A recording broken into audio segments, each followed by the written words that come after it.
আগামী 10 তারিখ থেকে 13 তারিখ পর্যন্ত শুধু ইউকেতে নয় সারা পৃথিবীতে দেখিয়ে দিবে ডক্টর ইউনূস অবৈধতাকে আমরা মানি না।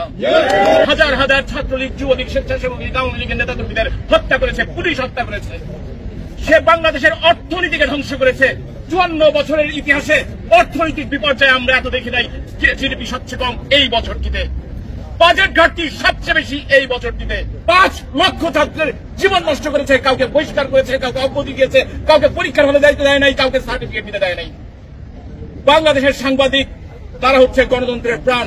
সেই সাংবাদিকদের 168 জন সাংবাদিকের অ্যাক্রিডিটেশন কার্ড বাতিল করা হয়েছে। 5 জনকে জেলে নেওয়া হয়েছে। 238 জনের বিরুদ্ধে খুনের মামলা দেওয়া হয়েছে। হাজার হাজার নেতাকর্মী, বাংলাদেশের ইতিহাসে 48,000 মানুষ এক মাসে অ্যারেস্ট হয় এমন কোন ইতিহাস বাংলাদেশে নাই, এই ইউনূসের সময় আছে।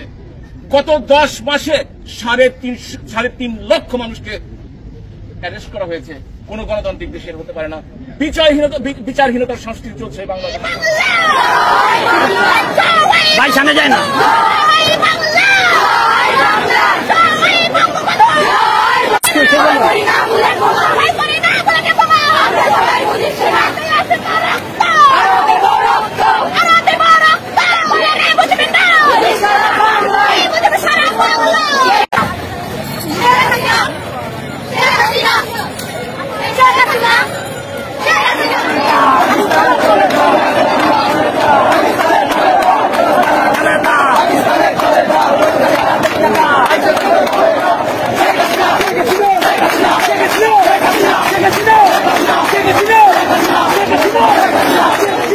শেখ হাসিনারা দেখতে চাই, শেখ হাসিনার দরকার আছে উন্নয়নের বলতে এই পৃথিবীর ভিতরে যত সরকার হোক এই বাংলাদেশে হাসিনার মতন উন্নয়ন কোন সরকারে কইরা দিয়ে যেতে পারে না আর পারবো না।